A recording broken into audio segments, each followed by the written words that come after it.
Hey guys, this is Kate, and I'm really excited to do my first video using the January Hip Kit. So I started this one off a little bit differently. I took a piece of white cardstock and a mask, and you can do this with any mask. You can do it with a piece of paper that you've cut out. You can do it freehand. There's a million different ways to do this. I'm just showing you how I did it. And I traced these little triangles, and I'm eventually going to cut them out and put pattern paper and painted paper underneath it.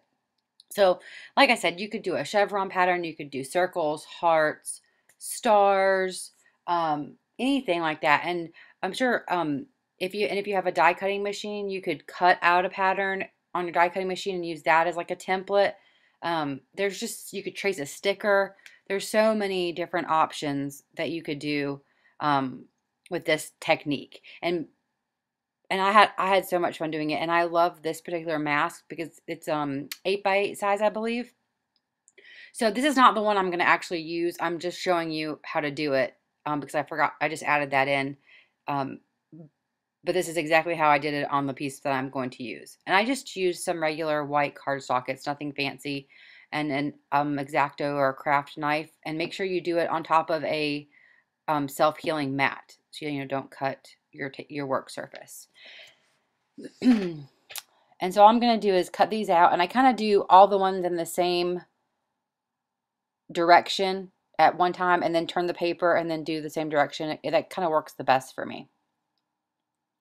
And then once I have them popped out, I'll just erase. You can either flip the paper over or you can just erase the little pencil marks that are left on the outside, because I didn't cut exactly perfectly. And that's the thing, it doesn't have to be exactly perfect, you know.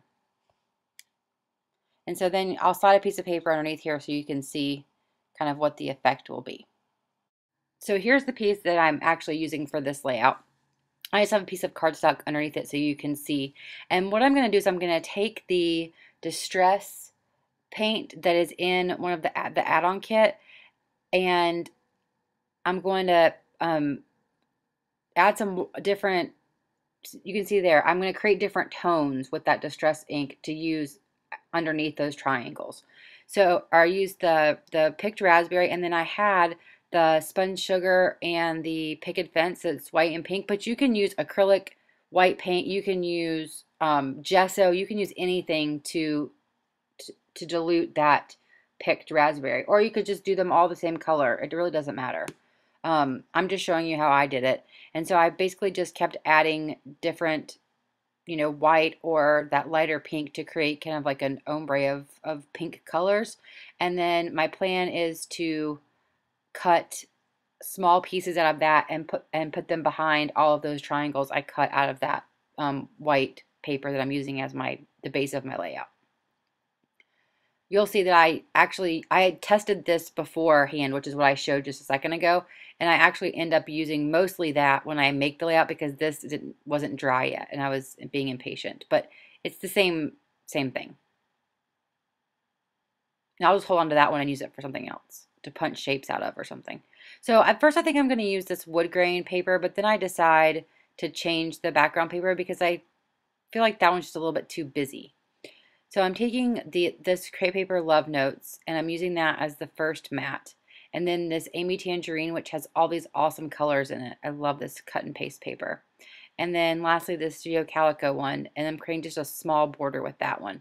And whenever I use like a Polaroid type picture, I always offset the mat as well. So in other words, it mimics the Polaroid in that there's a bigger mat at the bottom of the picture, if that makes sense.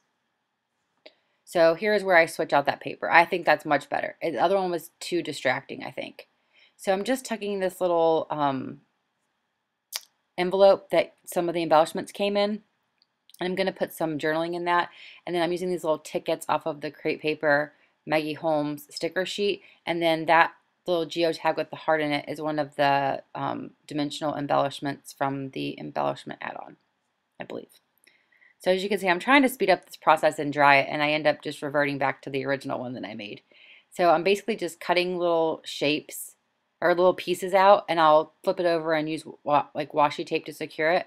And then I decide that I want to do some other colors also. So that Amy Tangerine paper has these stripes in it with all these different patterns, and it was like perfect to cut out of those little pieces. And the piece of paper I have that I used was probably like 4x4. It wasn't a big piece of paper at all. And I was able to get all these different patterns out of it. So that's what it looks like once they're all glued on the back. And so I'm taking this gray like fabric alpha that comes in the kit and the Distress Picked Raspberry, and I just basically painted the letters.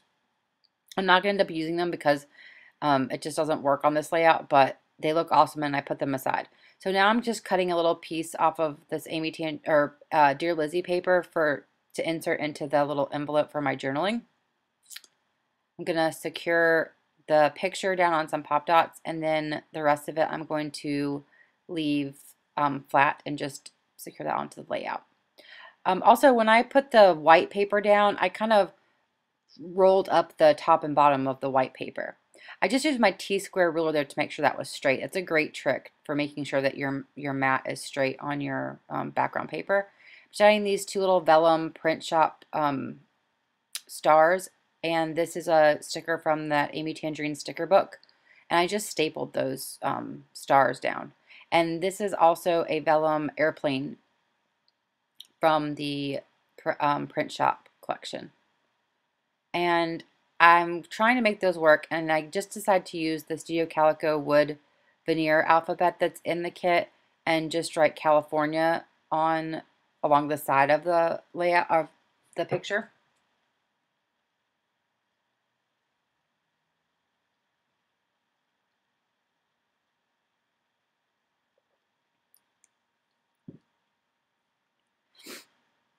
I'm just using some Tombow Mono Multi Glue to glue those down. And then I'm trying to make this work. I'm going to put it down. And I love the way it turned out. It looks awesome, and I'm going to use it on a layout. But it was too purpley, I think, for me on that pink background. If I had a different paper there, I would have left it. So instead, I decide to go through all of the figures that came in the kits and see if one of those will work. And basically, it's just not meant to have words down there. So I decided to move that journaling. Then I take some of these really cute little print shop phrase stickers and just stack them up on either side. And I don't want to dilute the background that I created in this layout. I want that to be a focal point, and I want it to stand out. I don't want to have too much going on around it, which is why I like that the title is small and that you can't see the journaling. I feel like it really keeps the focus on the background and the picture. So that is it. I'm going to show you up close here, and I hope you guys enjoyed this process video and this technique. It's really fun, and if you have any questions at all, just leave a comment below or send me a message on Facebook. Thanks so much for watching, and I'll see you guys real soon. Talk to you later. Bye.